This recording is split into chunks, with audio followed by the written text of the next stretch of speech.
Bonjour à toutes et à tous, bienvenue sur Jazzy le podcast du site d'histoire-géographie de l'Académie de Mayotte.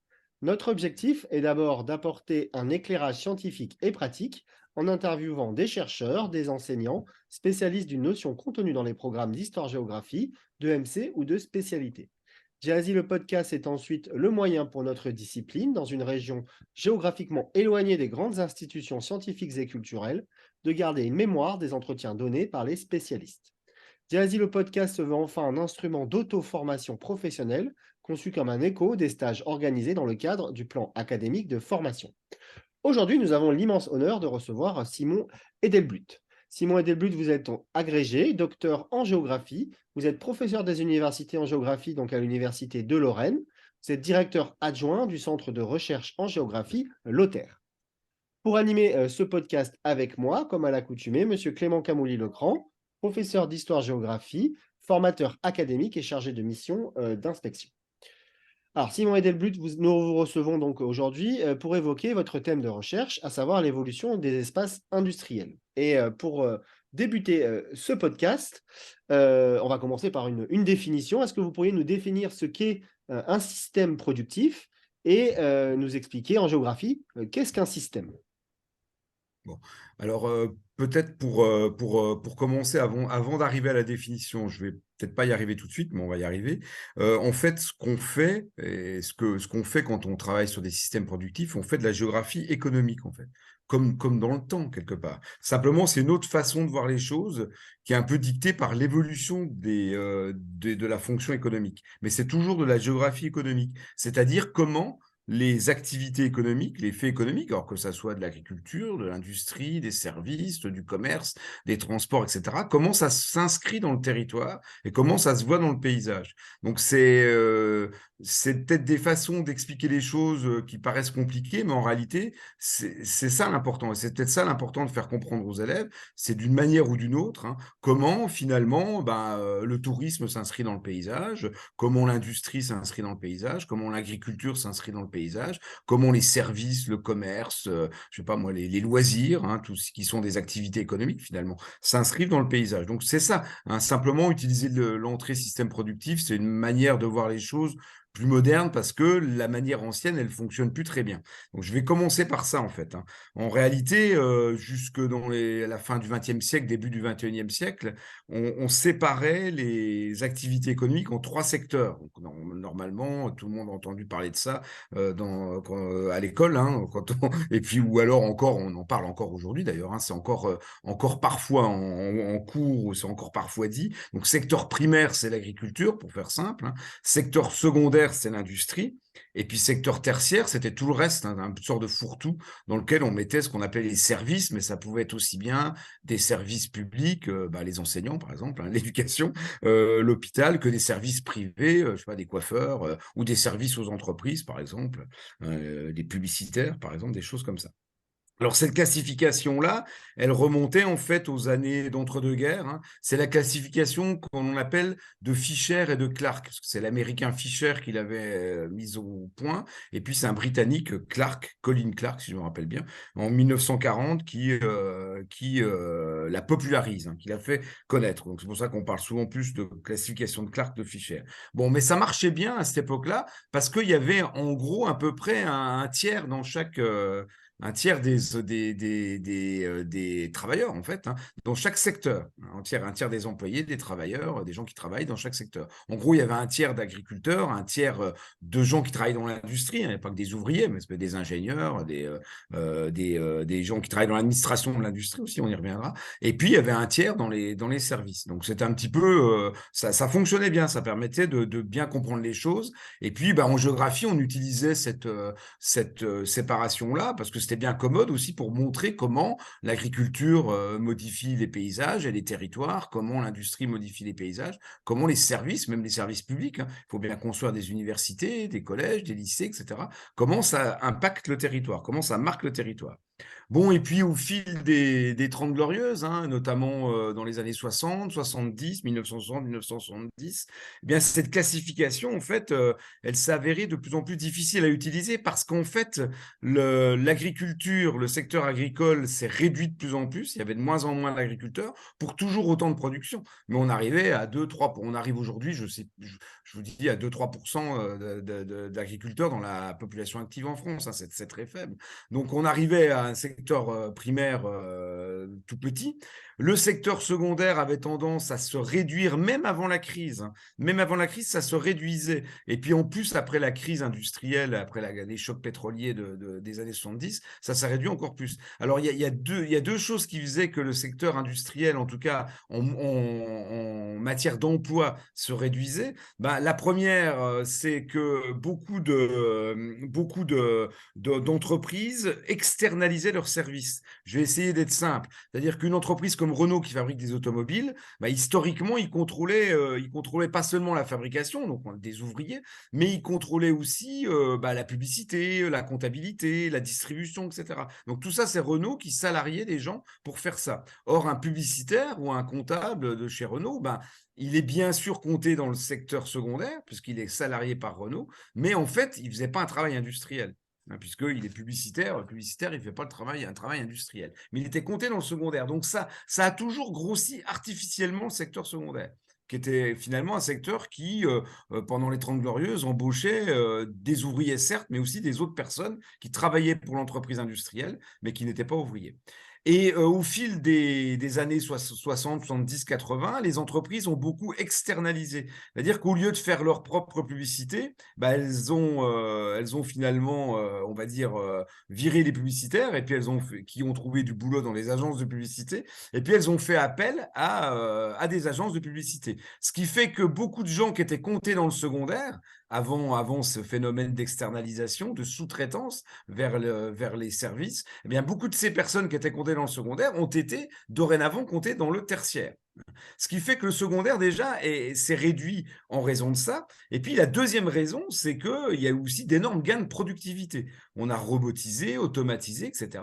Donc, il y a moins besoin d'ouvriers. Donc, le secteur secondaire s'est beaucoup réduit. Et enfin, il y a une troisième raison qui se rajoute, mais plutôt après les 30 Glorieuses, après les chocs pétroliers et avec le début de la crise, c'est la délocalisation des entreprises vers des entreprises industrielles, des usines, vers des pays étrangers où la main-d'œuvre est moins chère, en lien avec la mondialisation. Donc en fait, il y a trois éléments qui ont fait que la séparation en trois secteurs est devenue obsolète, parce que d'un côté, on n'avait presque plus d'agriculteurs. D'un autre côté, on avait de moins en moins de gens dans le secteur secondaire, hein, donc moins d'ouvriers, pour les trois raisons que j'ai données. Ce qui fait, je ne sais plus, en France, aujourd'hui, on est à 12-13% dans les eaux-là. Hein, donc, c'est moins de personnes dans le secteur secondaire. Et puis, tout le monde était dans le tertiaire. Donc, ça rime à quoi de séparer finalement l'économie en trois branches, alors que finalement, tout le monde se trouve dans cette branche tertiaire. Donc, ça, c'est un premier élément qui fait que la classification habituelle auquel qu'on connaît tous, hein, même quand on est jeune, on a quand même eu des cours là-dessus, on a entendu des choses là-dessus. Eh bien, cette classification en trois secteurs, elle ne fonctionnait plus. Parallèlement, on se rend compte depuis la fin du XXe siècle, les années 1980-90, qu'il faut de plus en plus penser en termes de système.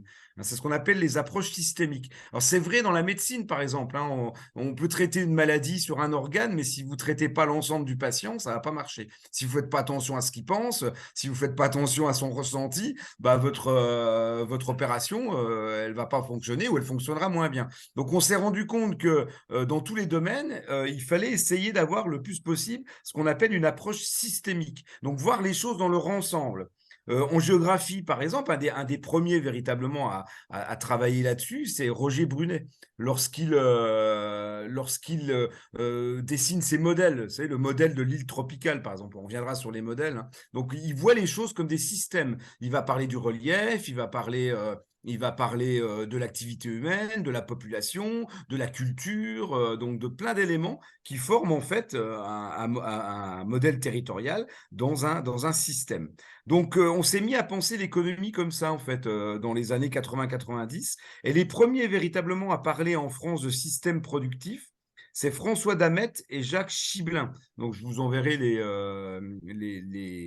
comment dire, les références s'il faut, hein. Donc, Damet et Chiblin, eh bien, dans les années 80, je ne sais plus exactement la date, eh bien, ils expliquent que finalement, l'économie, c'est mieux de la penser comme ça en système, pour mieux articuler les activités économiques avec la société, avec les territoires, face aux difficultés de l'époque. Quand on a vu que la vieille distinction en trois là fonctionnait plus, qu'en plus on avait plein d'industries qui partaient à l'étranger, que le chômage augmentait, etc., on s'est dit, c'est bien de retrouver des nouvelles activités pour remplacer les anciennes, mais il faut qu'elles s'intègrent dans le territoire. Il faut qu'elles fassent corps avec le reste de la société. Sinon, ça ne marchera pas. On va mettre une nouvelle usine ou une nouvelle activité, mais les gens ne voudront pas y travailler ou pourront pas, ils ne seront pas formés, par exemple. Donc, il faut les former pour ça. Et puis, il faut aussi que le cadre d'accueil de la nouvelle activité soit plutôt agréable. Il faut que la nouvelle usine soit accessible, que la nouvelle activité soit accessible. Donc, il faut travailler sur les transports, sur les voies d'accès. Il faut travailler sur les aménités, c'est-à-dire, je ne sais pas moi,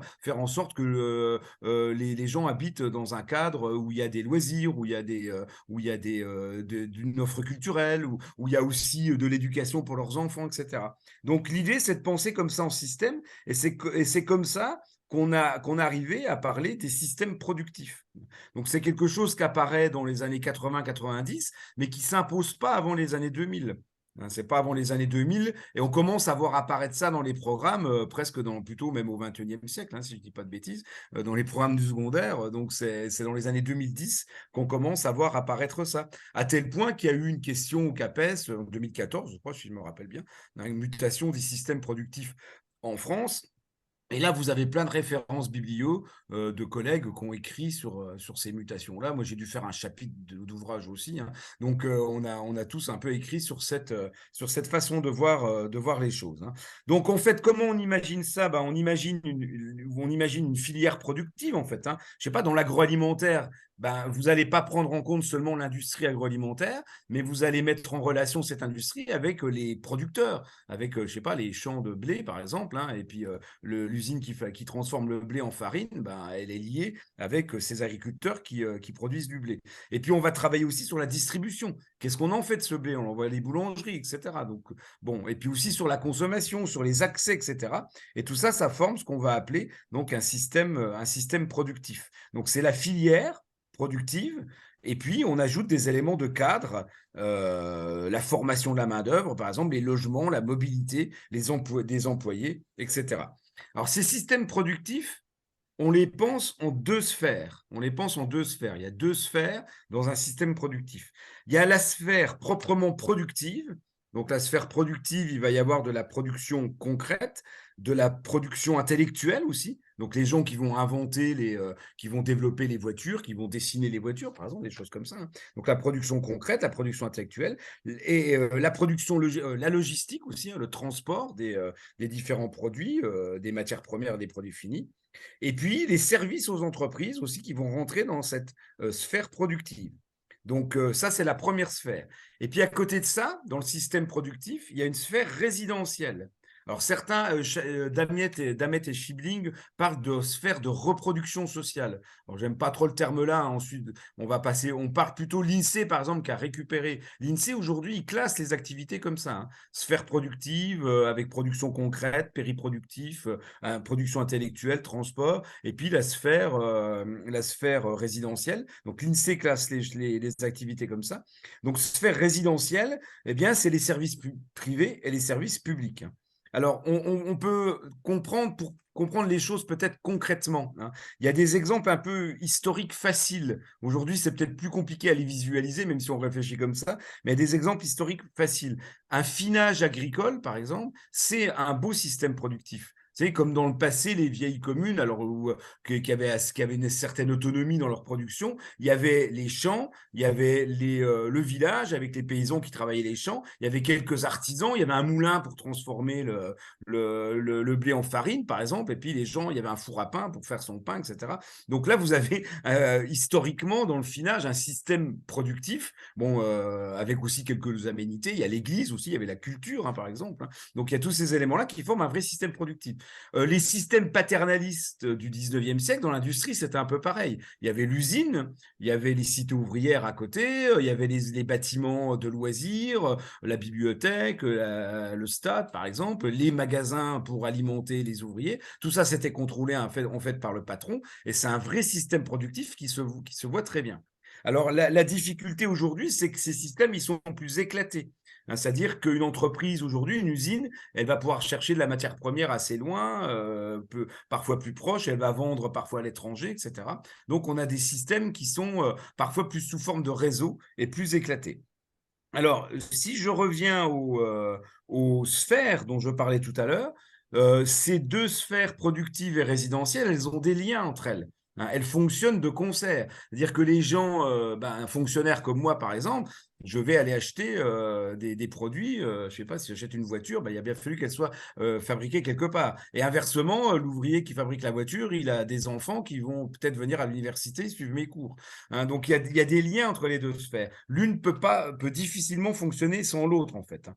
Et puis, la clé peut-être de compréhension, c'est que ces systèmes productifs s'inscrivent dans un territoire. C'est-à-dire qu'on voit les éléments de tout cela dans le territoire.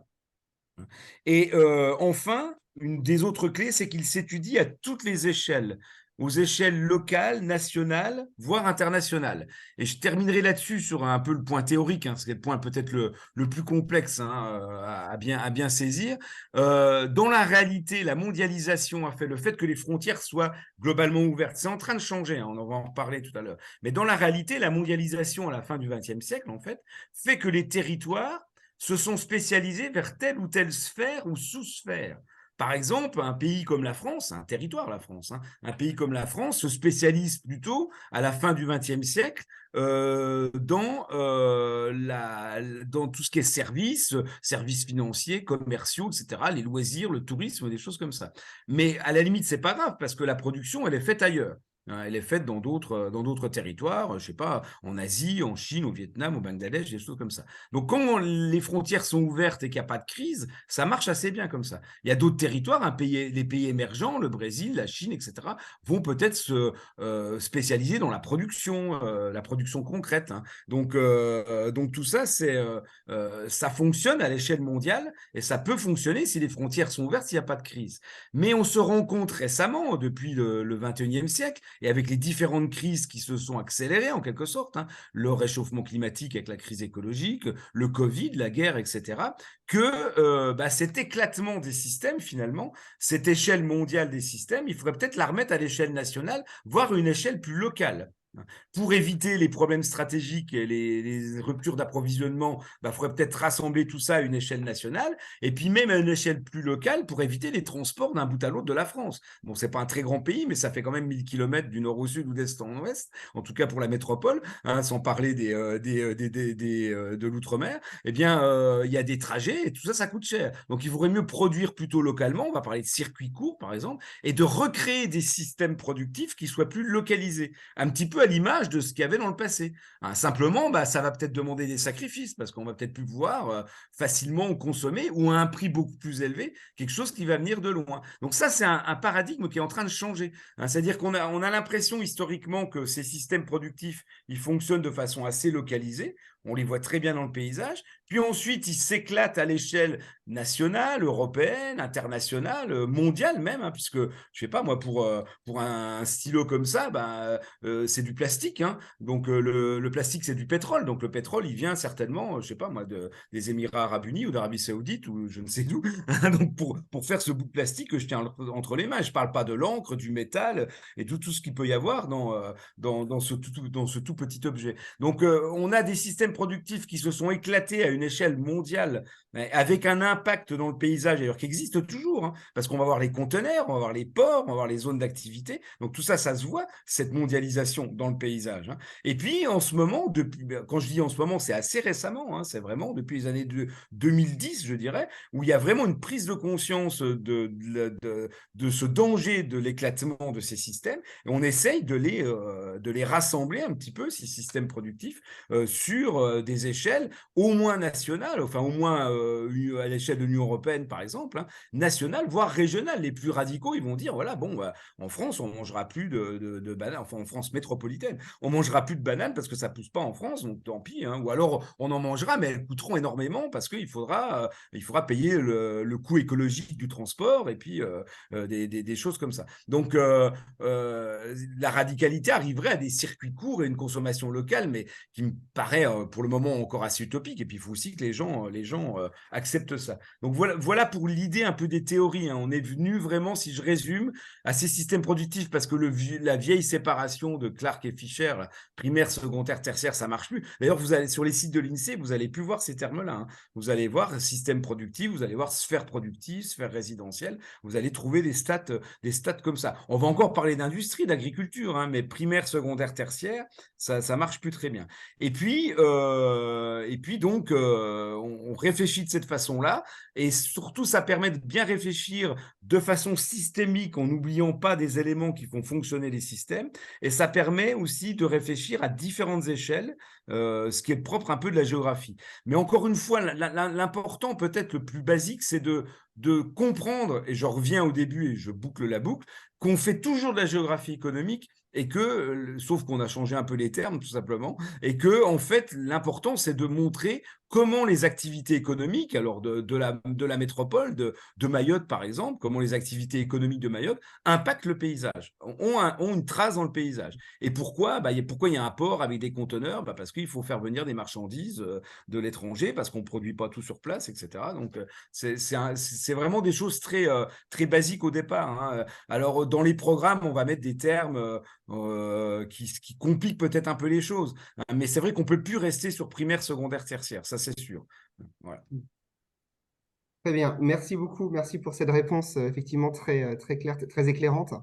Une autre question peut-être de définition en lien avec le libellé des programmes. On doit aborder avec les élèves la notion d'espace productif. Et beaucoup de nos collègues, beaucoup de nos élèves ont peut-être du mal parfois à différencier ce qu'est un espace et un territoire. Est-ce que vous pourriez rapidement nous expliquer déjà ce que c'est qu'un espace productif et en quoi un espace productif est différent d'un territoire productif, si on peut même utiliser cette formulation-là? Oui, alors si on prend vraiment la définition, hein, c'est très simple la différence entre espace et territoire. Espace et territoire productif, on y reviendra, mais en tout cas, entre espace et territoire, la différence est simple. L'espace, c'est neutre. Le territoire, il est approprié. Donc, si je vous donne un exemple très, très simple, que je donne à mes étudiants tous les ans, hein, c'est que quand ils arrivent dans une salle de classe, une salle de cours, hein, c'est un espace, voilà, tout simplement. C'est neutre, hein, ça appartient à personne, enfin, appartient à l'université, mais bon, les tables sont vides, l'espace est neutre. Donc, ils arrivent sur un espace, ils mettent leur petit stylo, leurs feuilles, etc., leur ordinateur maintenant, et ils s'approprient un territoire, leur territoire personnel pour suivre mon cours pendant 1 heure ou 2 heures, hein, et ça, c'est un territoire. Un territoire est approprié. Alors, on peut prendre aussi l'exemple de la plage, hein. Vous avez une famille qui arrive avec ses serviettes, son parasol, sa glacière, etc. Ils arrivent, la plage, elle est neutre, il n'y a personne, ou il y a d'autres familles, mais il y a des zones vides, donc elle est neutre, c'est un espace, hein. Et ensuite, quand la famille arrive, ils mettent leurs serviettes, ils mettent leur parasol, leur glacière, ils font des pâtés de sable, etc., qui forment d'ailleurs la frontière du territoire. Donc, ils délimitent et ils s'approprient un territoire. Et ça se réfléchit à toutes les échelles. Là, c'est vraiment l'échelle locale, mais on peut le faire avec l'échelle forcément d'un finage, par exemple, hein. Donc, les agriculteurs arrivent dans une forêt, ils défrichent la forêt, il n'y avait personne avant, hein, et ils créent un village, ils créent des champs, etc. Donc, ils créent un territoire qu'on appelle historiquement le finage. Donc, c'était l'exploitation, c'est l'exploitation donc d'un espace qui est neutre. Donc, la forêt, c'était l'espace neutre, et le finage devient un territoire approprié. Et puis, ça se réfléchit à l'échelle des États aussi, hein. Un État grandit petit à petit, grignote. La France fait son territoire autour d'elle, comme ça, hein, autour de l'Île-de-France, agrandit petit à petit son territoire comme ça. Et puis, il y a des limites. Dans un territoire, il a toujours des limites, il a toujours un centre et une périphérie, en fait, hein. C'est les 3 composants d'un territoire. Un espace, c'est neutre. Il n'y a pas de centre, il n'y a pas de périphérie, il n'y a pas vraiment de limite d'ailleurs, hein. Entre la plage et la forêt derrière, il n'y a souvent pas une limite franche, hein. Il y a une zone de marche, de flou avec des buissons, etc. Donc, est-ce qu'on est encore sur la plage? On n'est plus sur la plage, on ne sait pas trop. Donc, l'espace, il n'a pas de limite, il est neutre. le territoire, il est approprié. Alors, si on lit toujours ça un peu au productif, c'est peut-être un peu plus difficile à bien se rendre compte. Moi, je parlerais plutôt de réseau productif que d'espace productif. Alors, quand on dit espace productif, c'est pour pas être trop précis, justement, hein. Si les concepteurs de la question, du programme, etc., disent espace productif, c'est pour être pas très précis et c'est pour permettre d'intégrer un petit peu tout là-dedans, donc l'industrie, l'agriculture, tout ce qui va à côté, le périproductif, etc., hein. Donc, c'est une manière d'être pas trop précis. Parce que si on dit territoire productif, ça veut dire qu'il va falloir trouver un centre, des limites. Donc, le système paternaliste, c'était un beau territoire productif parce que tout se faisait un peu sur place, hein, autour de l'usine. Bon, aujourd'hui, maintenant, un industriel, comme je disais tout à l'heure, il va aller acheter de la matière première à l'autre bout du monde et il va vendre ses produits à l'autre bout du monde aussi ou juste à côté, hein, c'est possible. Mais donc, on va plus parler de réseau productif peut-être que de territoire ou d'espace productif. Mais si, encore une fois, on a mis espace productif, c'est pour rester vague. Il suffit de traduire ça par on fait une géographie économique. Il y a une tendance, mais dans toutes les sciences, mais en géographie aussi, en particulier parce qu'on a un peu complexé vis-à-vis des sciences dures, etc., à inventer des nouveaux termes qui finalement veulent toujours dire un petit peu la même chose quelque part, hein. Donc on fait toujours de la géographie économique. Je sais pas, il y a 50 ans, 60 ans, les élèves, ils étudiaient déjà les paysages agricoles et puis les paysages industriels. Bon, il y avait déjà des choses comme ça. Simplement, on essaye de montrer maintenant que l'industrie, l'agriculture, c'est pas que des activités, c'est aussi derrière toute une culture, toute une façon de vivre. Donc, ça porte plein d'autres choses. Donc, si les élèves, il faut qu'ils voient le matériel, mais il faut aussi qu'ils comprennent que derrière tout ça, il y a un petit côté immatériel, un côté culturel qui est assez important. On y reviendra. Alors, donc, on était sur les espaces productifs. Qu'est-ce que je voulais, voilà, ce que j'avais marqué là dans mes quelques notes suite à vos questions, hein, c'est que le jeu des échelles, c'est toujours très intéressant aussi en géographie, je pense, avec des élèves comme avec des étudiants, hein. Et c'est important en plus, alors je digresse un peu d'ailleurs sur d'autres sujets, sur la géopolitique par exemple. C'est important de montrer aux élèves que ce qu'ils perçoivent à l'échelle locale, c'est différent si on regarde à d'autres échelles.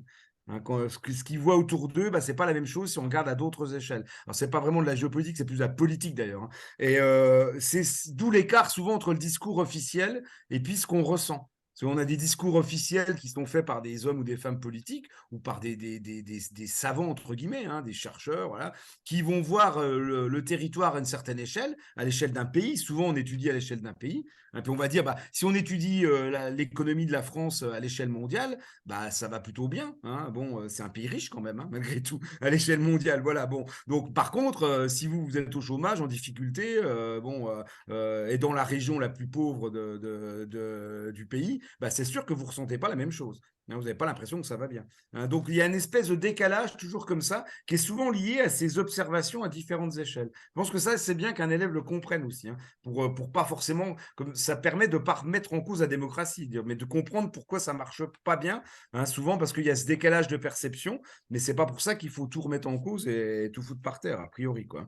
C'est un petit peu l'idée. Alors, il existe toujours en matière de territoire ou d'espace, hein, je vais utiliser les deux mots, je vais les relier, des territoires toujours assez industriels, hein, c'est-à-dire des zones où la sphère de production sur le territoire métropolitain, mais peut-être parfois aussi, je ne suis pas sûr à Mayotte, hein, mais dans certains départements d'outre-mer. Donc, il existe des territoires qui sont toujours très productifs, hein, notamment dans des zones rurales où la proportion des emplois industriels est importante en valeur relative. C'est sûr que si vous prenez une carte de France, vous regardez le nombre des emplois industriels, c'est dans la région parisienne qu'on a plein. Mais en réalité, la région parisienne, elle n'est pas si industrielle que ça parce que, en valeur relative, ces emplois industriels, ils pèsent pas lourd par rapport aux emplois de services qui sont beaucoup plus forts en Île-de-France et tout autour de Paris et dans la plupart des villes françaises. Mais quand vous regardez certaines cartes où on vous met le poids des emplois industriels en pourcentage, vous allez vous rendre compte qu'il y a plein d'espaces ruraux en France, hein, ou de territoires ruraux qui ont une forte tonalité industrielle, avec beaucoup de petites usines dispersées dans les villages, dans les petites villes, hein. Donc, ça forme ce qu'on va appeler des districts, des clusters, des systèmes productifs locaux. Vous allez toujours trouver un petit peu les mêmes termes comme ça, hein, et qui sont dans des zones qui sont marquées. Quand on regarde la carte de France, ça va être dans des zones marquées rurales. parce qu'il y a une dominante rurale, il n'y a pas de grande ville. Par contre, le point de l'industrie est important. Donc, c'est ce que je veux essayer de vous faire comprendre avec l'histoire des échelles, c'est qu'il faut relativiser les choses. C'est d'autant plus vrai, à mon avis, avec un département d'outre-mer où on va être mis dans un même sac avec, on va dire, la métropole et les autres départements d'outre-mer, d'un point de vue national. Donc, vous allez avoir des chiffres d'un point de vue national. Oui, la France, c'est un pays plutôt riche. Puis en réalité, quand on est dans un territoire, mais c'est vrai aussi pour des régions métropolitaines, hein, comme le Grand Est, dans lequel je suis, quand on est dans le territoire, il y a des spécificités extrêmement fortes, et encore plus dans des territoires d'outre-mer comme le vôtre. Hein. Donc des spécificités extrêmement fortes qui font que là, on va plutôt peut-être focaliser sur l'agriculture, sur les loisirs, le tourisme, les transports ou l'industrie. Donc, je suis en train de partir un petit peu trop loin, peut-être des questions posées. Donc, je vous laisse poser quand même un peu les questions. Ah non, mais il y a aucun problème. Au contraire, ce que vous dites fait totalement écho à ce que nous, on vit au quotidien. Et vos propos permettent justement d'illustrer et d'éclairer de manière très pertinente certains des éléments qu'on doit aborder en cours. Justement, je voudrais... Enfin, on a abordé justement cette question de l'industrialisation. On parle aussi beaucoup de la désindustrialisation qui a eu lieu dans les années près 70-80. Est-ce que vous pourriez nous expliquer vraiment ce qui s'est passé, pourquoi il y a eu ce phénomène de désindustrialisation? Alors, je fais juste une sorte de préambule avant de commencer, avant de parler de ça, parce que ça, c'est un sujet très intéressant et il y a beaucoup d'idées reçues à secouer ou à discuter justement là-dessus. Hein. Alors, en général, on divise en matière économique et industrielle, on divise un peu les étapes. Hein. Là, on fait un peu de géohistoire, et pas seulement, ce qui est bien, puisqu'on on parle avec des professeurs d'histoire-géographie. Hein, donc, c'est bien de lier les deux. On divise en général les derniers siècles en monde pré-industriel, industriel et post-industriel. Donc, avant le 18e, en gros, on dit pré-industriel, 19e, 20e, on va dire monde industriel. Et puis, depuis la fin 20e, on dit on est passé dans un monde post-industriel. Alors, mais c'est un truc qui est très, très, très répandu. Hein, ça part des sociologues autour d'Alain Touraine dans les années 70. Hein, ils disaient c'est le monde post-industriel. Bon, qu'est-ce qu'on entend d'abord derrière post-industriel? On entend il n'y a plus d'industrie. Il n'y a plus d'industrie, on est dans le cloud, hein, dans un monde de loisirs, de tourisme, de virtualité, hein, et il semble ne plus y avoir d'industrie du tout. Et cette formulation post-industrielle est tellement répandue. Là, je suis en train de lire une thèse là, qui va être soutenue en Belgique. Là, je suis dans le jury. Hein, et la thèse est très intéressante. C'est sur le patrimoine industriel au Sichuan, en Chine. Donc, c'est passionnant. Mais au début, le doctorant, il n'y a pas encore docteur, le doctorant, il n'arrête pas de dire qu'on est dans un monde post-industriel. Et moi, ça me hérisse. Alors, je vais revenir là-dessus, puis ça va justement faire écho avec désindustrialisation. Alors, on est tout sauf dans un monde post-industriel. Tout ce qui nous entoure, là, hein, donc ce que vous voyez derrière moi, sur moi, et puis même en moi, parce que j'ai les lentilles implantées dans les yeux, hein, donc tout ça, c'est industriel. Tout ça, c'est industriel. Hein. Alors, souvent, je dis aux étudiants, les fringues que vous avez sur vous, les lunettes, tout ça, tout ça, c'est industriel. Tout vient de l'industrie. Hein. Je dis souvent aux étudiants, même le pull que votre grand-mère vous a tricoté, ce n'est pas la grand-mère qui a été tondre le mouton et filer la laine, tisser la laine, etc. Elle a acheté des pelotes de laine qui sortent d'une usine. Ensuite, elle a tricoté elle-même, d'accord, hein, mais les pelotes de laine, elles viennent d'une usine. Donc, on n'a jamais été autant dans un monde aussi industriel qu'aujourd'hui. Hein. Donc, je préférais qu'on dise néo-industriel, parce qu'il y a un truc qui a changé quand même.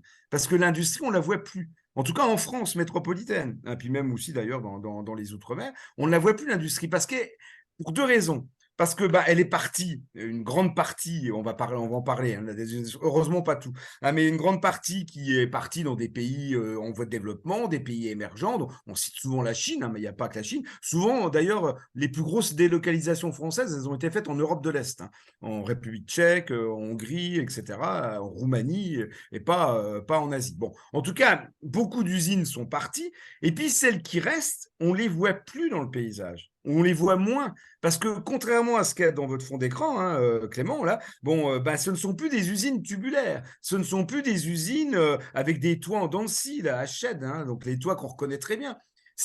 elles prennent place dans ce qu'on appelle des hangars fonctionnalistes, hein, c'est-à-dire des bâtiments qui sont passe-partout, qui vont être utilisés pour les hypermarchés, pour les supermarchés, pour la logistique, voire pour des gymnases de collège, voire pour un collège d'ailleurs aussi, hein, ou un lycée. Donc c'est le même bâtiment qui est partout. Et puis l'usine, on la voit plus trop. Puis souvent elle pollue moins aussi parce que elle a des normes, elle doit suivre des normes. Donc il n'y a plus les grosses cheminées qui fument ou beaucoup moins. Puis la plupart des usines les plus polluantes, elles sont parties justement. Donc on est dans un monde qui est ultra industriel. Simplement l'industrie, on la voit beaucoup moins qu'avant. Donc moi je préférerais dire monde néo-industriel, hein, ou tout simplement peut-être monde globalisé, monde mondialisé. Hein, c'est plutôt ça dans lequel on est maintenant. Hein. Donc ça, c'est un premier point. Alors, oui, on parle à propos de cette industrie qui devient de moins en moins visible de banalisation. Hein, c'est la banalisation des paysages industriels qui s'insèrent dans des paysages d'activité. Dans les zones d'activité périurbaines en France, vous avez toujours le même type de bâtiment. Et puis, on ne sait pas trop s'il faut creuser un peu, il faut regarder un peu plus près pour savoir si c'est une usine ou si c'est de la logistique ou si c'est un commerce de gros. Parfois, même, il y a des cabinets de médecins qui s'installent là-dedans. Hein, c'est le cas autour de Nancy, dans les zones d'activité. On a comme ça, parfois, des cabinets médicaux qui s'installent dans un hangar fonctionnaliste. Et puis, ils s'arrangent là-dedans, ça ne leur coûte pas trop cher. Et puis, les gens peuvent venir en voiture, se garer. Et ça arrange beaucoup de monde. Bon. Alors, donc, autour de cette disparition un peu de l'industrie dans le paysage, hein, mais attention, elle est toujours là, on va y venir, eh bien, on a parlé beaucoup de désindustrialisation. Alors, il y a une désindustrialisation effective, effectivement. Il y a des usines qui sont parties, on l'a déjà dit, hein, donc qui ont délocalisé. Il y a aussi beaucoup d'entreprises d'usines qui ont gagné en productivité, c'est-à-dire qu'au lieu d'avoir 1000 employés, on produit 2 fois plus avec 400 employés et des machines. Hein. Donc, il y a moins de gens qui travaillent dans l'industrie, il y a moins d'usines aussi, hein, donc ça c'est sûr, hein, ça c'est vrai. Et c'est bien évidemment lié à l'ouverture des frontières et à la fin des droits de douane ou à la diminution des droits de douane et des taxes aux échanges. Hein. C'est une évidence. Donc, les industriels, ils sont allés chercher des pays où la main-d'œuvre était moins chère, où il y avait moins de normes, moins de taxes, moins de choses comme ça. Donc, finalement, c'est quelque chose qui est tout à fait réel. Hein. Bon. Mais il y a aussi une désindustrialisation dans les esprits. Celle-là, je dirais qu'elle est presque plus grave que la première. Parce que la première, déjà, elle est en partie réversible, et puis elle n'est pas totale. Il y a pas mal d'usines qui sont restées dans la métropole, on y reviendra, hein, celles qui restent, et qui se sont développées. Bon, la désindustrialisation, elle est aussi dans les esprits. Justement, à mon avis, c'est un peu lié à ces fantasmes du post-industriel qui sont apparus dans les années 70-80. Oh l'industrie, on va la laisser partir, tant mieux qu'elle s'en aille de polluer les Asiatiques, les Africains ou les Européens de l'Est, hein, ou les Latino-Américains, et puis qu'elle soit plus chez nous, voilà, c'est pas plus mal. Et puis de toute façon, on va vivre autour du tourisme, des services, des loisirs, et puis on va fabriquer les choses sales un petit peu à l'extérieur. Il y avait un patron d'entreprise industrielle, Alcatel, Serge Tchourouk, qui, je ne sais plus si c'est 2000-2001, mais c'est au début du 21e siècle, dit qu'il veut une entreprise sans usine. Il veut faire d'Alcatel une entreprise sans usine. Donc, l'entreprise va sous-traiter finalement la fabrication dans d'autres pays et ailleurs. Hein. C'est une espèce de fantasme comme ça, autour d'une société un peu presque idyllique, quelque part, hein, où on ne voit plus les choses sales, un petit peu. Hein. C'est un petit peu ça. Et puis ça s'est répandu, je dirais, dans la population, hein, parce que cette idée-là, finalement, l'industrie, c'est pas beau, c'est moche, l'usine, ça pollue, il y avait des luttes sociales, il y avait des bagarres, c'est pas bien, etc. Donc, autant que tout s'en aille, et puis de toute façon, on continue à vivre de façon riche, on va dire, même sans ces usines. Donc ça touche toutes les générations, ce qui fait qu'aujourd'hui, les industriels qui reviennent, on va parler de réindustrialisation tout à l'heure, hein, enfin il y a un frémissement, ceux qui sont toujours là et puis qui se développent, eh bien ne trouvent pas de main-d'œuvre. Ne trouvent pas de main-d'œuvre parce que la plupart des jeunes, mais ça remonte même à ma génération hein, déjà, hein, c'est pas quelque chose de très récent. La plupart des jeunes, ils vont faire des études ailleurs que pour être ingénieur ou que même pour être ils vont pas faire d'apprentissage, on va à l'université, etc. Donc on ne veut plus faire ce genre de travail parce qu'il y a une image négative pendant très longtemps de l'industrie. On veut plus travailler dans l'industrie. Alors Pour vous raconter une anecdote, je connais un industriel vosgien là, qui s'appelle, l'entreprise c'est Tintoret, hein. Donc c'est pas le nom du patron, mais peu importe. Donc cette entreprise de textile, donc c'est une vieille entreprise textile vosgienne, donc qui est présente depuis plus d'un siècle sur le territoire, hein, qui continue à fonctionner et qui se développe et qui grandit, hein.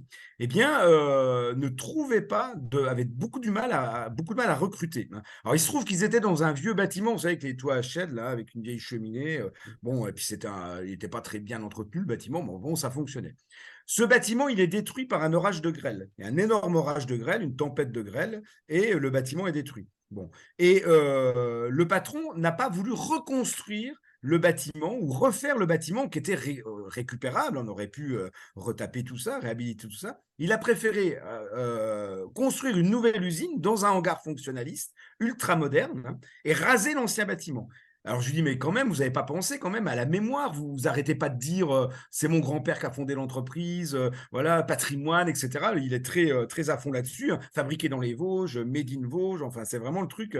Et puis là, vous bousillez le patrimoine. Il dit, ah ben oui, mais mon problème, c'est que je n'arrivais pas à recruter parce que quand les jeunes qui voulaient travailler arrivaient devant ma vieille usine, là, ben, ah là, mais je ne veux pas travailler là-dedans, quelle horreur. Alors que maintenant, quand ils arrivent dans l'usine moderne, ah ben il y a un réfectoire, ah ben c'est moderne, voilà. Il a même mis, si je me rappelle bien, il a mis des panneaux solaires aussi autour de l'usine. Donc il y a une image très positive, très moderne, et c'est pour lui un argument pour recruter. Donc on en est vraiment là, hein, on en est vraiment à avoir du mal à recruter comme ça. Alors cette désindustrialisation, elle est réelle, mais elle est aussi dans les esprits. Elle est aussi dans les esprits et elle est aussi dans l'absence de politique, c'est peut-être un troisième élément, mais qui est lié à ce changement de mentalité, hein, qui est aussi dans l'absence de politique de l'État. C'est-à-dire que des années 80 aux années 2000, 2010, les États se préoccupent plus du tout, enfin les gouvernements en France comme ailleurs, hein, peut-être moins en Allemagne, hein, mais en tout cas en France c'est particulièrement vrai, ou au Royaume-Uni par exemple, on n'en a rien à faire de l'industrie. On dit, mais qui sont là et de toute façon c'est fini, c'est plus ça notre destin, quoi, hein. Donc parce qu'ils sont aussi dans cette mouvance de désindustrialisation, je dirais par les esprits. Alors forcément, ça a fait une vraie désindustrialisation, mais qui a laissé pas mal de survivants. Donc, qui a laissé pas mal de survivants qui se sont adaptés finalement, qui ont réussi à pas fermer parce que ils se sont mis dans des niches de fabrication. Donc, au lieu de faire, par exemple, du tissu au kilomètre, hein, comme on faisait dans les Vosges avant, ben, on va faire des tote bags, on va faire des sacs en tissu, on va faire des textiles techniques, on va faire du haut de gamme, hein. Donc, il y a une spécialisation dans des niches industrielles, comme par exemple les textiles techniques dans le textile, ou dans le haut de gamme. On va faire plutôt les voitures haut de gamme parce que ça permet d'avoir une main-d'œuvre qu'on paye plus cher parce que ces véhicules sont vendus plus cher que des véhicules bas de gamme. Alors, on va faire des choses donc soit vers le haut de gamme, soit vers des niches industrielles, et parfois on combine les deux d'ailleurs, hein. On arrive comme ça à survivre et à se développer, hein. Et donc voilà comment il est resté heureusement un tissu industriel quand même en France, hein, parce qu'ils se sont spécialisés dans des choses que les émergents ne faisaient pas ou ne faisaient pas aussi bien, ou qui étaient moins rentables pour eux. On arrive après la désindustrialisation à un récent mouvement, enfin un frémissement, on va dire, autour d'un autre terme qui est réindustrialisation. Alors, il y a eu une prise de conscience, en fait, qui s'est opérée dans les années 2000, 2010, mais surtout 2010, que on était allé peut-être trop loin dans la désindustrialisation. Et puis, on a tellement détruit aussi, alors ça va rejoindre vos dernières questions sur le patrimoine industriel, a priori, hein. Donc, puisqu'il ne reste plus tellement de temps, donc on a tellement détruit dans les années 90, 80, 90, 2000, on a tellement détruit de bâtiments industriels qu'il y a eu aussi une prise de conscience qu'il fallait garder des choses, à la fois des héritages, on va en parler, mais aussi qu'il fallait conserver un tissu industriel pour des raisons économiques. On a vu qu'en Allemagne, ça fonctionnait, donc on s'est dit, bah, pourquoi pas nous, etc. Et puis là-dessus, se sont rajoutés des crises, hein. Donc d'abord, tout ce qui est crise climatique, hein, c'est vraiment ce qui débute finalement, parce qu'on se dit, bah, c'est bien beau de faire venir un petit stylo de rien comme ça du fin fond de la planète, hein, de l'autre bout de la planète, mais vous vous rendez compte le coût que ça représente. C'est même pas tant un coût économique, hein, parce que le cargo, c'est pas très cher de venir venir finalement avec des milliers de conteneurs de Chine, etc. Hein. C'est pas si cher que ça, mais c'est un coût, ça devient de plus en plus cher. Hein. Ça devient de plus en plus cher. Mais c'est aussi un coût écologique qu'on ne prend pas en compte, parce que ça pollue les gros navires comme ça. Hein. Donc, on ne prend pas en compte ça. Alors, si on rajoutait le prix de la pollution, j'allais dire, sur ce stylo, bah, je ne pourrais pas l'acheter. Hein. Donc, j'achèterais un truc qui est fait, qui serait peut-être plus cher au départ que celui-là que j'ai acheté, hein, mais qui serait fait localement. Donc, on a commencé à prendre conscience de ça. En plus, il y a eu pas mal de dysfonctionnements parce que c'est bien beau de faire fabriquer des bouts de voiture, des éléments d'automobile en Asie, par exemple, mais ces éléments, il faut qu'ils soient fabriqués au dixième de millimètre près. Sinon, ça ne s'emboîte pas avec les autres éléments qui sont fabriqués au Brésil ou aux États-Unis. Hein, donc, il y a des difficultés quand même pragmatiques, techniques, et puis il y a des difficultés de transport. Parfois, les navires sont attaqués par des pirates, ou il y a le canal en Somalie, par exemple, entre la Somalie et le Yémen. Hein. Parfois, il y a le canal de Suez qui est bouché parce qu'il y a un navire qui s'échoue dedans. Enfin bon, donc il y a des tas de problèmes comme ça qui ont poussé quand même les États, et notamment la France, à se dire à un moment, bon, il faudrait peut-être arrêter un petit peu la désindustrialisation et faire revenir des entreprises. Donc ça, c'est un petit peu l'amorce, si vous voulez. Là-dessus, c'est ajouté le Covid. Hein, donc, a fermé les frontières, qui a mis à l'arrêt la Chine pendant 3 ans, donc ça a été d'énormes problèmes, et ça rajoute la guerre. Se rajoute la guerre en Ukraine qui fait vraiment prendre conscience qu'il faut avoir des chaînes de fabrication, peut-être garder quelques aciéries si on veut fabriquer des munitions et des tanks pour se défendre. Il faut peut-être garder ça chez nous. Donc ça, c'est vraiment des prises de conscience assez récentes hein, et qui font que l'État maintenant a de nouveau une politique industrielle. Donc on a créé d'abord les pôles de compétitivité hein, pour essayer de mettre en réseau les entreprises. Il y a le plan France Relance, il y a le plan Territoire d'industrie, c'est 2018, je crois. Hein, donc, plein de plans comme ça pour aider les systèmes productifs, pas seulement les usines, les industriels, mais aussi tout ce qui va avec. Hein. Par exemple, faciliter les démarches administratives, éviter que un patron qui veut s'installer, un industriel qui veut s'installer, doit faire des tas de paperasse. Bon, on est en France, hein, on sait qu'il faudra en faire quand même, mais essayer de l'aider à ce que ça soit le plus simple possible. Hein. Et puis, prévoir, dire, bon, c'est sûr, là, on va faire venir des ingénieurs, des ouvriers dans cette petite commune-là, mais il y a, je sais pas, il y a pas de loisirs, il manque des aménités, donc il faudrait peut-être un parc pour les familles, il faudrait peut-être ouvrir une école, il faudrait peut-être pousser à ouvrir un collège dans cette commune-là, parce que finalement, il va y avoir de la main-d'œuvre qui arrive. Bon, je vais un peu loin, ça ne va pas jusque-là, mais en tout cas, on essaie de travailler sur les aménités et sur le cadre, donc l'État va aider à travailler là-dessus. Et c'est vrai aussi au niveau des chercheurs, des différents organismes, des collectivités locales hein, qui s'attachent maintenant à essayer de faire revenir des industries. Alors les derniers chiffres qu'on a, je ne peux pas vous les citer, je suis très mauvais pour retenir les chiffres, hein, mais montrent qu'il y a quand même depuis 2-3 ans plus de création d'usines, hein, je ne parle pas forcément en termes d'emploi, hein, mais là, il y a un cabinet qui s'appelle Trendéo qui vraiment mesure les créations et les fermetures d'usines, hein, les nouvelles usines et les usines qui ferment. Et depuis 2-3 ans, il y a plus de créations que de fermetures. Donc, il semble qu'il y a un frémissement vers la réindustrialisation. Il y a aussi des inquiétudes parce que maintenant, il y a une concurrence aussi entre les États développés pour faire revenir l'industrie, et notamment que les États-Unis, hein, qui ont une politique sous Biden là, qui vient d'être votée où ils augmentent un peu le protectionnisme, ils favorisent les productions américaines, etc. Et en plus, ils ont une énergie qui n'est pas chère. Chez nous, c'est beaucoup plus cher, surtout depuis la guerre. Donc, il y a toute une concurrence. C'est un frémissement, une tendance qui s'opère, mais qui n'est pas encore vraiment affirmée. Hein, pour dire qu'il y a une vraie réindustrialisation de la France. Et puis une dernière chose là-dessus, la réindustrialisation, et ça c'est intéressant parce que ça fait jouer les échelles, elle ne profite pas forcément aux territoires anciennement industrialisés. Hein, donc, les territoires où il y avait les vieux systèmes industriels paternalistes, certains réussissent à attirer parce qu'il y a quand même encore un savoir-faire. Ceux qui ont réussi à garder un tissu industriel quand même, un petit peu, ils peuvent réattirer. Mais il y en a d'autres où tout est parti, où tout s'est effondré.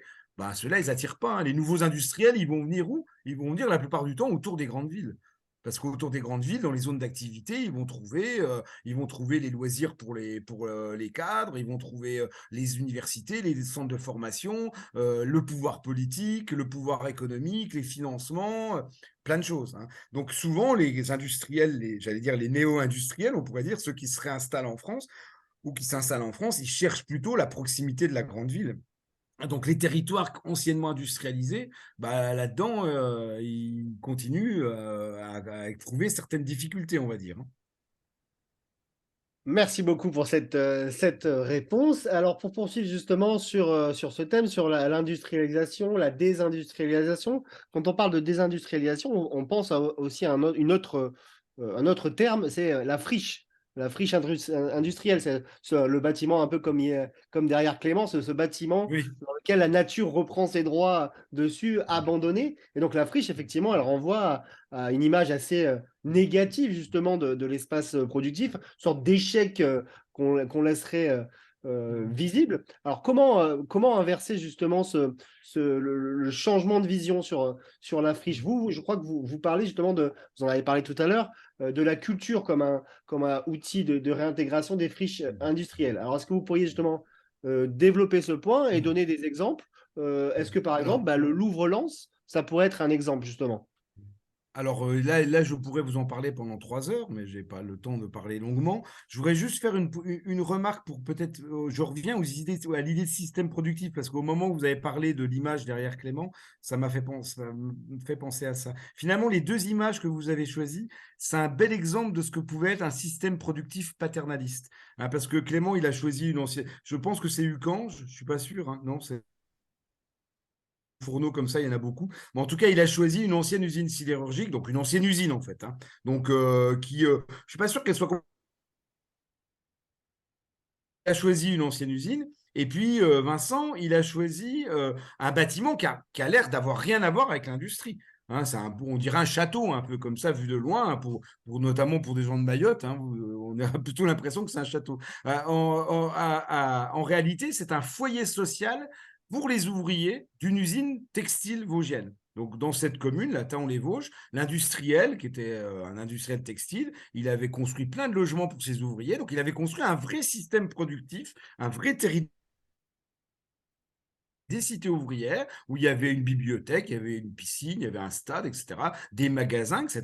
Et il y avait aussi un foyer pour les employés, pour les ouvriers. Donc là-dedans, il y avait des bains-douches, parce qu'ils n'avaient pas forcément tous des salles de bain dans les cités ouvrières. Hein. Donc il y avait des bains-douches, il y avait des salles de sport, il y a une salle de spectacle de 800 places. Enfin voilà, c'était un truc qui était à disposition des employés. Donc là, vous avez un bel exemple avec vos deux éléments, là, vos deux photos de fond, de ce que pouvait être un système productif dans le passé. Alors, justement, ces industriels, au fil des siècles, hein, en France, ça commence fin 18e, surtout début 19e, l'industrie en France. Hein, début 19e, et puis ça se répand, pas dans tous les territoires, mais dans la plupart des grandes villes, et puis dans beaucoup de territoires où il y avait des ressources minières ou des ressources énergétiques, ben, ils ont construit énormément de choses, pas seulement des usines. Hein, et ils ont laissé, alors toutes ne ferment pas, heureusement, hein, mais ils ont laissé, en tout cas, pour celles qu'on fermait, un important héritage. J'aime pas trop le mot lourd parce que c'est connoté. Donc un important héritage. Et je voudrais faire la distinction entre héritage et patrimoine. Ça, c'est quelque chose avec qui tout le monde n'est pas forcément d'accord. Hein. J'en discute beaucoup avec mes collègues géographes, historiens, mais c'est un peu les sociologues qui ont lancé ça et moi, je suis assez d'accord avec eux. Ils se sont rendus compte à un moment que, on dit le patrimoine et là-dedans, on met tout ce qui vient du passé. Le patrimoine, c'est tout ce qui vient du passé. Il dit, il faut protéger le patrimoine. C'est une espèce de mantra, hein, donc il faut protéger le patrimoine. Qu'est-ce que ça veut dire? Ça veut dire qu'on protège tout ce qui vient du passé. Donc on ne bouge plus, tout est figé, on est dans un musée à ciel ouvert. Hein, on ne bouge plus, on ne casse plus rien, on ne peut plus rien faire. Donc c'est quand même un peu gênant. Donc il y a eu cette idée de séparer l'héritage, donc c'est ce qui vient du passé. Donc bah oui, le passé nous laisse plein de choses, pas forcément des usines. Hein. Ça peut être un ancien commerce, ça peut être des champs abandonnés, une vieille ferme. Bon, ça peut être dans plein de domaines. Hein. Donc un vieux parc d'attractions abandonné, hein, ça arrive aussi, un centre commercial abandonné. Donc tout ça, ce sont des héritages, des héritages. Et à l'intérieur de ces héritages, donc c'est le mot le plus vaste, eh bien on va sélectionner. Alors, quand je dis on, bah, c'est l'État, c'est des collectivités locales, c'est des associations dynamiques, c'est des particuliers parfois, hein, qui vont sélectionner certains éléments de cet héritage pour en faire un patrimoine. Pour en faire un patrimoine. À partir du moment où c'est mis en lumière, on dit voilà, ça, faut le garder. on va lui mettre un label. On va classer ça monument historique. On va classer ça patrimoine du XXe siècle. On va classer ça UNESCO. Alors, c'est le must, hein, patrimoine mondial UNESCO. Donc là, c'est le meilleur qu'on puisse avoir. Donc, on met un label, et ben là, ça devient du patrimoine. Et ça permet comme ça de continuer à vivre. Parce que si on dit que tout est patrimoine, on vit dans un musée à ciel ouvert. Alors, je ne sais pas si on ressent ça à Mayotte. Hein, je ne suis jamais allé malheureusement à Mayotte. Mais en France, il y a quand même pas mal d'endroits. La France, c'est un des pays les plus avancés en matière de protection patrimoniale, hein, vous savez. Et en France, il y a quand même des endroits, je suis sûr que tout le monde en a déjà visité, où on a l'impression d'être véritablement dans une sorte de musée à ciel ouvert. C'est un village, hein, il y a des villages de caractère, des choses comme ça. Il y a plein de touristes, on ne voit même plus les habitants, pourtant il doit bien en avoir. Hein. Et puis on a cette impression-là d'être dans un endroit figé où on ne peut rien modifier. Bon, dans ma ville à Nancy, à la place Stanislas, on a l'impression sur la place Stanislas, une très belle place du XVIIIe siècle, qui est classée patrimoine mondial par l'UNESCO d'ailleurs, on a un peu cette impression-là. D'ailleurs, les Nancéens, ils vont pas trop boire des coups sur la place Stanislas, ils vont plus sur d'autres places, dans d'autres quartiers, parce qu'ils se sentent un peu parfois presque dépossédés de ce truc-là, parce que c'est complètement figé, on peut plus rien bouger. Alors, je dis pas qu'il faut construire une tour de 30 étages sur la place, hein, c'est pas l'idée, mais en tout cas, il y a un danger de muséification quand on patrimonialise un peu tout. C'est vrai pour le patrimoine en général et c'est vrai aussi pour l'héritage industriel. C'est particulièrement vrai pour l'héritage industriel parce que l'image de l'industrie a tellement été négative qu'il a fallu beaucoup de temps pour que cet héritage soit, qu'on envisage de le patrimonialiser. Il a fallu plus de temps pour envisager de faire de l'ancienne usine qu'il y a derrière Clément là, un élément du patrimoine, hein, que pour un château ou une église ou une cathédrale ou une place magnifique. Hein. Donc pour ça, ça tombe sous le sens. Hein. Les cathédrales, elles ont été protégées très tôt parce que c'est des bâtiments spectaculaires. Mais l'usine aussi, c'est un bâtiment spectaculaire. Alors quand il y en a partout des comme ça, dans mon ancienne région Lorraine, des comme ça, il y en avait partout. Maintenant, il n'y en a plus qu'une qui fonctionne. Hein. Il doit en rester 4 ou 5 debout, à tout casser, dont une seule qui fonctionne. Et il y en avait plus de 100 au milieu du XXe siècle, hein, en Lorraine, des hauts fourneaux, là, comme il y a derrière Clément. Donc, quand ça commence à disparaître, on se dit, mais à un moment, ces héritages-là, va peut-être falloir les patrimonialiser. Donc, depuis maintenant, au niveau mondial, je dirais les années 1900, enfin, au niveau, pas mondial, au niveau, les premiers pays à avoir vraiment protégé le patrimoine, l'héritage industriel, c'est le Royaume-Uni, hein, bien évidemment, puisque c'est là que la grande industrie est née. Donc les Britanniques, ils s'y sont pris dès les années 70-80. En France, il faut attendre les années 90. Hein. Mais c'est déjà tôt. Hein. La thèse que je lis sur la Chine, là, ils s'en préoccupent que dans les années 2010. Et 2000-2010. Vous avez d'ailleurs pu voir aux JO d'hiver de Pékin l'épreuve de saut à ski. Elle se déroulait sur une ancienne friche industrielle qui est devenue un parc patrimonial industriel. Et on voyait les gens sauter à ski sous un fond de haut fourneau quasiment le même que celui qu'il y a derrière Clément. Hein. Donc, ça avait choqué quelques Français qui avaient dit « Mais les Chinois font les Jeux Olympiques dans une usine ou dans une ancienne usine, quelle honte !» Alors moi, au contraire, pour moi, c'était super positif. Moi, je dis « Mais non, c'est super, ils ont conservé du patrimoine industriel, ils le mettent en scène, ils le font connaître au monde entier, c'était génial. » Il y a eu une sorte de China bashing, là, un peu facile, quand on a vu ça sur les réseaux sociaux. Mais ça a vite été rectifié. Hein, donc, comment dire, cet héritage industriel, maintenant, il est de plus en plus reconnu, patrimonialisé, parce que, d'abord, il se raréfiait, hein, puisqu'on a détruit beaucoup pendant cette phase de deuil où on veut tourner la page. Une fois que l'usine a fermé, on veut tout tourner la page et tout détruire. Cette phase de deuil est passée, on redécouvre ces héritages-là. Et puis aussi parce qu'on s'est rendu compte, c'était votre question, un des éléments de votre question, qu'on s'est rendu compte que cet héritage industriel faisait partie de la culture des gens, de la culture des locaux, et parfois même de la culture du pays entier. Alors vous pouvez voir, vous avez plein d'exemples dans le cinéma, dans les romans, dans les bandes dessinées, dans la musique, plein d'exemples comme ça où il y a des esthétiques industrielles. Dans les années 1980-90, quand on détruit beaucoup, justement, il y a plein de groupes qui ont des pochettes de vinyle ou de CD, plutôt à l'époque, hein, où on voit des images d'usines ou des esthétiques industrielles. Hein. Donc, il y a même de la musique qui fait référence carrément à l'industrie. Il y a des bandes dessinées, il y a des romans, il y a des films de Full Monty, là, vous le connaissez peut-être, c'est un film où ce sont des anciens ouvriers qui sont licenciés et qui, pour vivre, font du striptease striptease en fait. Ils font les Chippendales, donc pour pouvoir vivre comme ça. Et tout ça, ça se passe dans des décors d'anciennes usines, etc. Donc il y a toute cette esthétique-là qui est dans l'esprit des gens, parce qu'on a vécu pendant 150 ans souvent dans ces systèmes-là, et qui en arrive même à la déco. Si vous regardez la décoration, les magazines ou à la télé, les reportages ou les magazines, ou tout simplement vous allez dans les magasins de bricolage et de décoration, il y a des verrières partout. C'est la mode, on met toujours des verrières dans les appartements maintenant. Ça, c'est de l'esthétique industrielle. Il y a plein de meubles qui font rappel comme ça à l'industrie. Donc, il y a en fait toute une culture industrielle qui s'était développée un peu à l'insu des décideurs, que j'allais dire, et même des gens eux-mêmes. Et quand on détruit, on se dit, bah tiens, zut, ça a un intérêt, il faut peut-être garder quand même certains de ces éléments. Et ça peut être aussi un élément de l'identité locale. Alors, c'est pas forcément vrai dans des grandes villes comme Paris, etc., où l'identité locale est plus ciblée sur d'autres choses. Mais dans des villes qui sont nées de l'industrie, là, comme celle que vous avez en arrière-plan, ce sont des villes qui n'existaient pas avant l'industriel et qui se sont développées autour de l'usine. Bah, ça fait partie de l'identité locale. Donc, éradiquer tout ça, détruire tout ça, bah, ça ne peut pas fonctionner, puisque c'est intrinsèquement à l'intérieur des gens. Donc, le patrimoine, c'est ça. Si on le garde aussi, c'est parce que ça fait partie de l'identité locale. Donc, la culture est un des éléments de la revitalisation, à condition, et je terminerai là-dessus avec l'exemple du Louvre-Lens, que ça ne soit pas une dépossession un peu des locaux. Parfois, on va un peu disneylandiser, j'allais dire, l'héritage industriel ou l'héritage tout court. C'est-à-dire que c'est ce que je disais tout à l'heure. Les locaux vont se sentir dépossédés parce qu'on va figer tout ça et puis on va y faire des choses qui ne sont pas forcément en lien avec le local. Alors, le Louvre-Lens, il est assez contesté là-dessus. Donc, on a pris une ancienne friche minière, on a rien gardé de la friche minière, en fait, mais ce n'était pas l'objectif. On a conservé d'autres choses dans le bassin minier du Nord-Pas-de-Calais, qui est classé en partie UNESCO d'ailleurs. Mais on a pris une friche minière et on a construit ce nouveau musée là en disant on va porter la culture aux populations locales. Mais on n'a pas forcément toujours demandé l'avis des gens, de ce qu'ils voulaient. On n'a pas forcément toujours bien réfléchi là-dessus. Et ces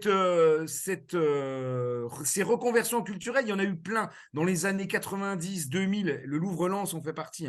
Il y a eu énormément de reconversions vers la culture comme ça, mais ce n'est pas toujours une culture qui est bien ciblée sur la population locale et qui est bien comprise par la population locale. Et il y en a tellement eu que, j'allais dire, trop de culture a tué la culture. Au Royaume-Uni, on en a fait plein. Tout ça un petit peu sous l'exemple de Bilbao. Vous m'aviez posé la question sur l'effet Bilbao. C'est-à-dire à Bilbao, sur une ancienne friche industrielle, on a construit un musée d'art moderne avec une architecture spectaculaire.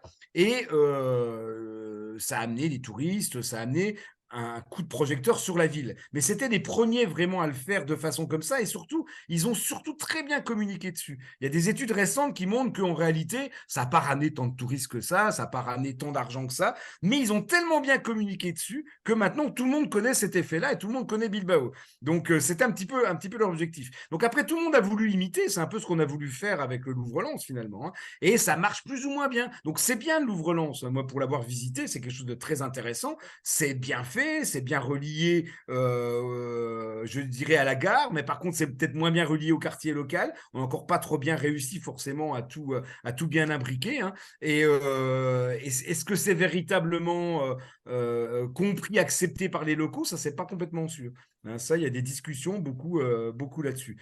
Donc, mettre l'industrie en patrimoine, oui, mais à condition que ça soit fait, je dirais, pas de façon un peu hors sol. Et puis, il faut penser toujours plus large. Il faut penser en système, justement. Ça permettra de conclure. Il faut penser en système. C'est-à-dire, mettre, vous voyez, les bâtiments que vous avez derrière vous, ils sont classés. Ils sont inscrits, ils sont classés à divers titres.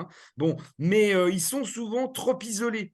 C'est-à-dire que notamment la rotonde là derrière Vincent, elle est inscrite, mais par contre, dans la commune, il y a plein d'anciennes cités ouvrières, il y a l'ancienne usine qui est toujours en friche, et tout ça, c'est pas encore assez mis en valeur, c'est pas mis en relation. Moi, je pense qu'il faut mettre des relations en relation les choses entre elles. Il faut faire système pour que ça fonctionne. Et à l'échelle d'une commune, mais aussi parfois à l'échelle d'une vallée entière. D'une vallée entière ou d'un territoire entier. Alors, je ne sais pas ce qu'il pouvait y avoir comme production à Mayotte, mais moi, je suis allé en Martinique, en Guadeloupe, et ils communiquent beaucoup, en Haïti aussi d'ailleurs. Ils communiquent beaucoup sur le patrimoine sucrier.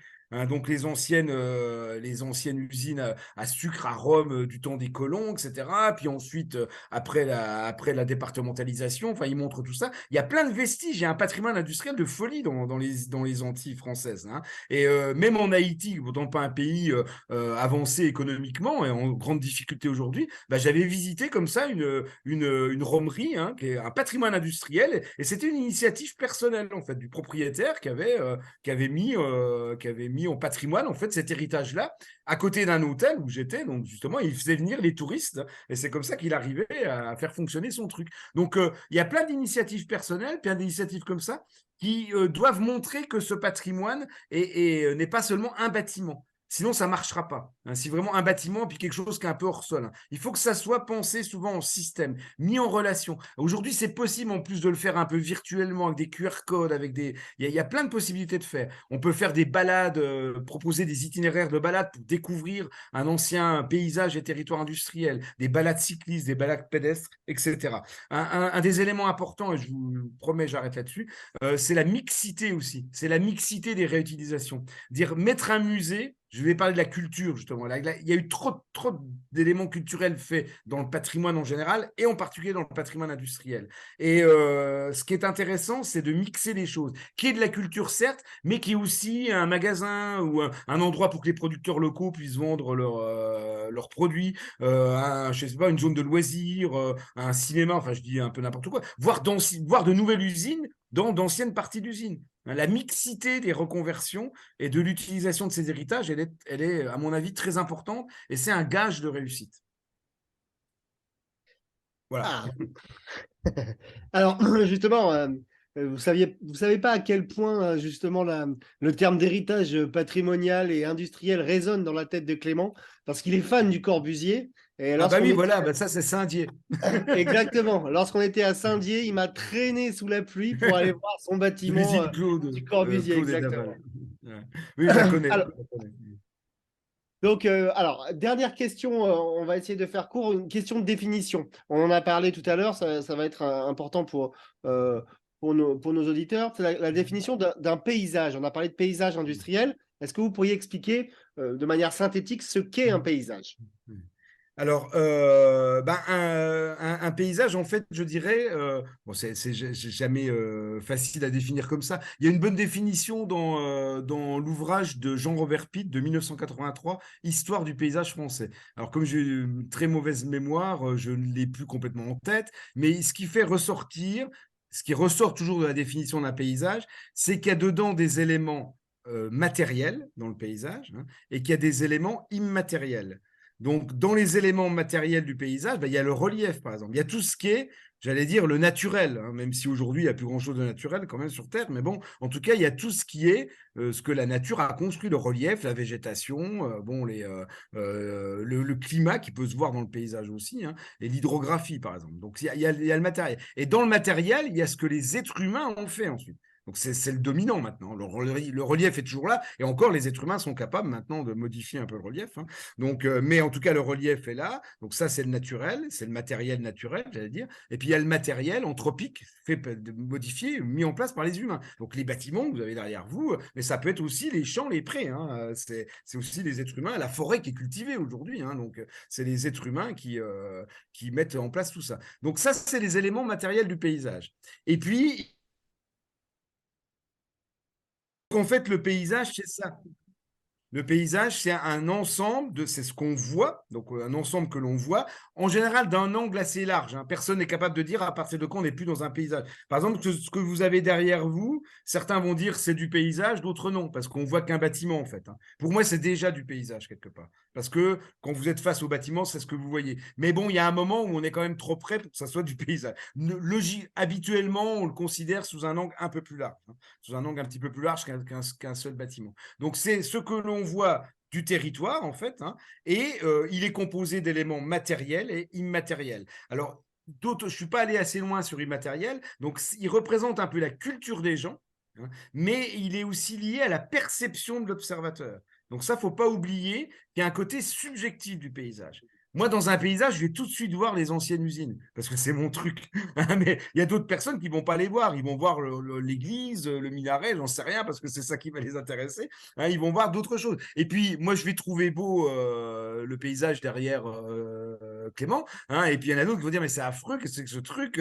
Bon, c'est très subjectif. Ce qui est beau et ce qui n'est pas beau, c'est comme pour les personnes. Donc, il y a des gens que vous allez trouver beaux et d'autres pas beaux. Et puis, votre voisin, ce sera différent. Donc, il y a ce côté subjectif-là on peut le contourner. Quand on est au courant de ça, ça permet déjà d'être un peu plus objectif.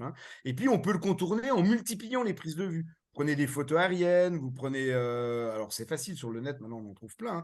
Donc, vous prenez des photos aériennes, des photos au sol, l'hiver, l'été, le soir, le matin, etc. Et ça permet comme ça de compenser un petit peu la subjectivité. Donc, le paysage, en fait, j'allais dire, c'est la façon dont on voit le territoire. C'est la façon dont on voit le territoire avec ses éléments matériels, immatériels. C'est ce qu'on voit du territoire et la façon dont on voit le territoire avec ses éléments immatériels et matériels. Alors, il a plein d'avantages. Il a aussi quelques inconvénients. Partir rentrer par le paysage a plein d'avantages. Enfin, plein. Il en a 3.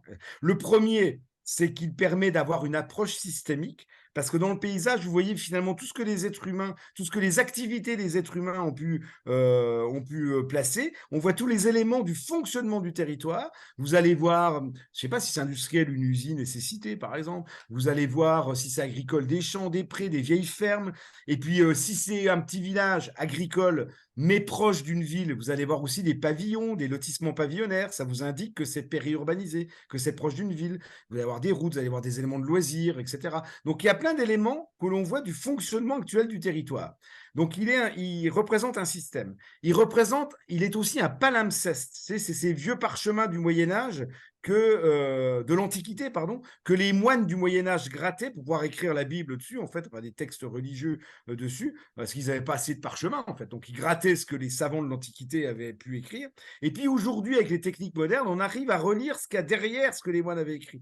Donc, c'est une source très intéressante pour connaître l'Antiquité, ces palimpsestes. Eh bien, le paysage, il se comporte pareil. Vous avez beau, par exemple, dans un vieux système paternaliste, là, vous détruisez l'usine à Taon-les-Vosges, un jour, elle sera peut-être rasée, là où il y a la photo de Vincent. L'usine, elle peut être détruite un jour ou l'autre, puisqu'elle est en friche de toute façon aujourd'hui. Par contre, la rotonde, derrière, elle va rester. Elle est classée. Les cités, elles vont rester. Il y a des gens qui habitent dans les anciennes cités. Il y a plein de traces de l'ancien système paternaliste. Elles resteront encore des années, des décennies, des centaines d'années.